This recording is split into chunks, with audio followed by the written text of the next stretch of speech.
Welcome to SOS Discussion. Today, we're going to start our divisional series, and we're going to start with the AFC South. So many storylines, and I'm going to start off with the Indianapolis Colts because of their new quarterback, Carson Wentz. I'm going to start with John. What do you think Carson Wentz will do for this team, and will he revitalize his career in Indianapolis?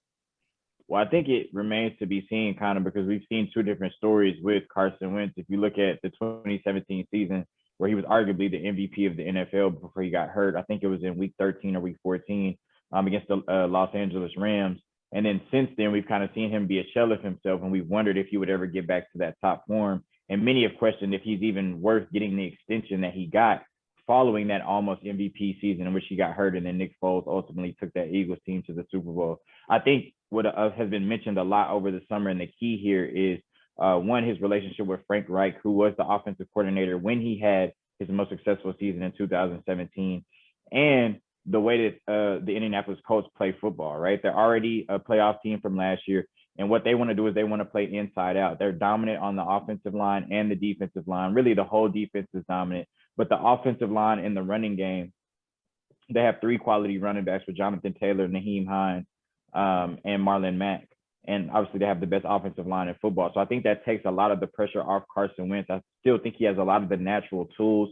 He's one of the most gifted passers in the NFL. Obviously, that doesn't always show up in terms of success and wins, and he makes a lot of crazy plays. But I think if between the trust between him and Frank Reich, if you can just put him in a position where he doesn't have to do too much, he plays within the confines of the offense. He makes 2 or 3 plays, maybe 4 or 5 plays here or there to win you a game.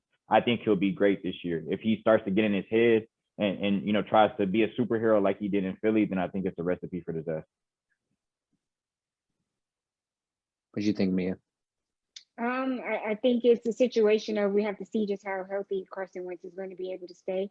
I think Indianapolis has the right pieces surrounding him. And so a lot of it kind of falls back on Carson Wentz and his ability to stay healthy and his ability to grow from his mistakes that he made in Philadelphia. I honestly think Carson Wentz could really flourish in this new team, this new surrounding. I honestly think it got very mental and very. If you've been watching any sports in Philadelphia, the fans will get on you, and it hit to a point where Carson Wentz just had too much pressure on him, and he had a backup quarterback that was basically drafted to take his place. So I think it was very hard on him. He gets to go back with his old offensive coordinator. I think things could happen in Indy, and you got a good offensive line, good running game. I'm definitely interested to see what happens with them in Indy. Now, the next question I have for y'all is Jacksonville. We have a new rookie quarterback. They even drafted his rookie running back, even though they had a great running back in James Robinson this past year. What do you think the outlook is for the Jacksonville Jaguars this upcoming season? I'll start with you. I think they're in for a better season. I think they've upgraded their quarterback situation. They have a good running back with Travis Etienne, and so their offense is better than it was last season. They lost Leonard Fournette and they lost some other key pieces to keep them kind of competitive within the division. But so I'm interested into seeing how Trevor Lawrence balances out that offense and rises them to the occasion.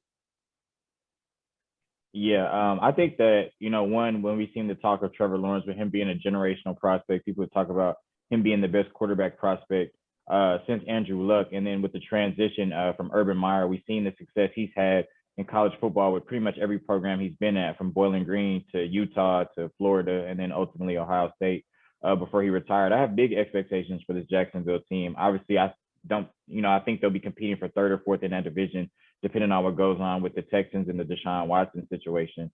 I just think that the Colts and the Titans are the class of that division right now. But I see this as a 6 or 7 win team. One, I think this is a team that underachieved last year, even with Gardner Minshew getting hurt and them having some turmoil at the quarterback position. This is a team, I know they've gotten rid of a lot of those pieces, but this is a team that's 2-3 years removed from being in the AFC Championship game. And for them to only win 1 game last year, obviously they probably were tanking for Trevor once they realized they had a chance for him, but like I said, this is a team that underachieved last year. So I think that if Trevor Lawrence is what most of us think he is, and Urban Meyer continues to do the job that he's done literally everywhere he's been, then I think this is a team that can really make noise, and a team that, regardless of what they did last year and regardless of what you may think of them, I don't think there's a team that anybody wants to see on their schedule. I think they're going to surprise a lot of people this year. I definitely agree. I think they could surprise some people. I think, a new leader, a new person at the helm, a new quarterback can always change things. I think that Tim Tebow sighting kind of rubbed me the wrong way when it seemed like you were bringing in this new culture. But I guess you can fill the seats as much as you want. We know they're not probably going to the playoffs. So let's have a fun year. Put Tim Tebow, a state legend, and put a Trevor Lawrence there who's supposed to be your guy for the next decade. And you bring in his rookie running back. I think it's going to be fun to watch, but can't get too ahead of yourselves. We know what they are. They're still young. I think in the next 5 years, we might see something out of them. Now, the next team I want to go over is the Houston Texans. There's been lots of controversy, be it the quarterback wanted to go somewhere else. Then he had allegations for certain things. I want to ask, put Deshaun Watson to the side. What are our expectations with Tyrod Taylor and the Houston Texans and a new head coach this year? I'll start with John. So I think if we're just eliminating Deshaun Watson and everything going on with that situation from the Houston Texans, then I look at it where this is an organization that's obviously dealt with some dysfunction that's been well publicized. And I think when you go through a period like that and you're still kind of going through the dysfunction, and you bring in a new head coach, it's all about building a new culture, right? And just kind of teaching them how to win. And so I think that, this is a team that's had some success, but it's really just been on the basis of exceptional elite players like J.J. Watt, DeAndre Hopkins, Deshaun Watson, kind of overcoming the organization. Now you really don't have that situation anymore. You have a new group of guys, a mix of veterans and a lot of young guys. So I think that, what's most important for them is kind of reversing the trajectory of the organization, building it into a championship winning organization, because what we've seen is it's not always about what you have on the field or coaching. It's, sometimes it's from the top down. We see the organizations that have the dysfunctional front offices, they're not able to win. So I think it's important for them to reverse the trajectory of the organization, build a winning culture, set the foundation. I don't expect much from them this year in terms of wins and losses, but you can still have a good year as far as turning that culture in a positive direction, going out and competing every game, win or lose, and then you continue to build talent and ultimately rebuild a contender. But like I said, it's just about building that culture right now, competing every game, and changing that dark cloud that's over the Texans organization right now.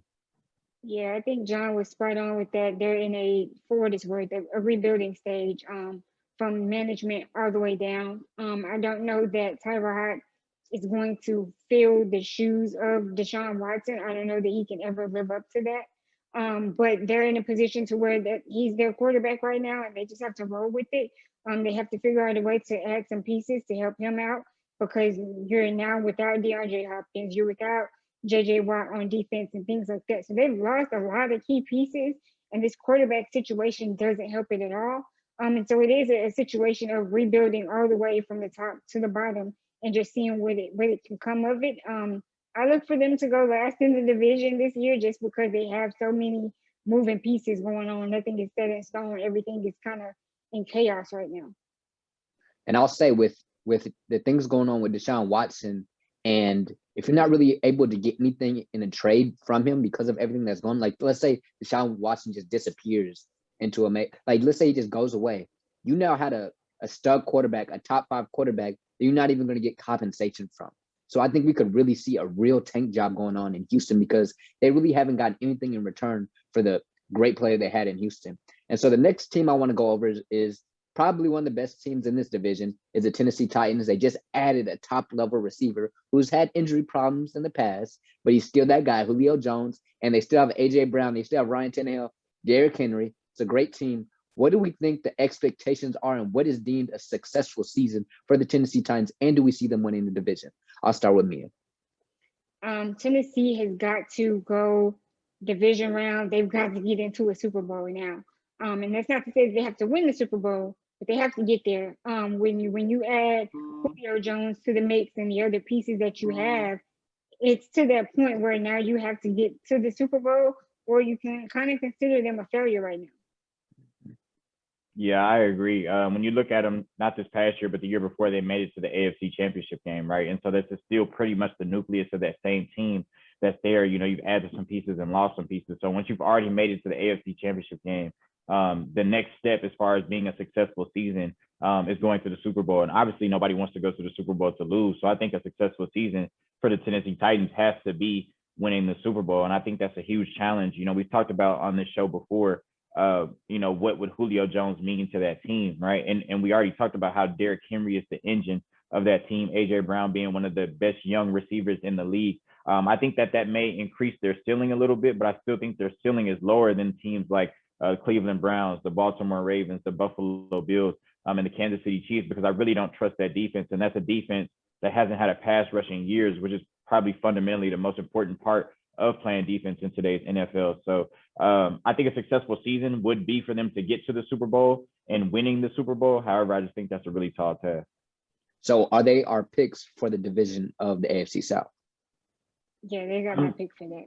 I'm taking the Colts to win the AFC South. Really? Okay, and there you have it. I personally think the Tennessee Titans are going to win the division, and I think this has to be the year. When you look at the running back they have, at the end of the day, if you look at today's day in the NFL, eventually your top-tier running back is going to fall off a cliff. And the way Derrick Henry plays, he might have one, he might have two, he may have three, but I don't see 4 years of Derrick Henry being at this level of running back. So that's not the ceiling, but the amount of time they have to win a Super Bowl isn't as long as other teams that are built around maybe a quarterback or different positions. So it's definitely going to be interesting to see how it turns out this year. But y'all tell us what y'all think in the comment section, and don't forget to like and subscribe. And this is SOS Discussion.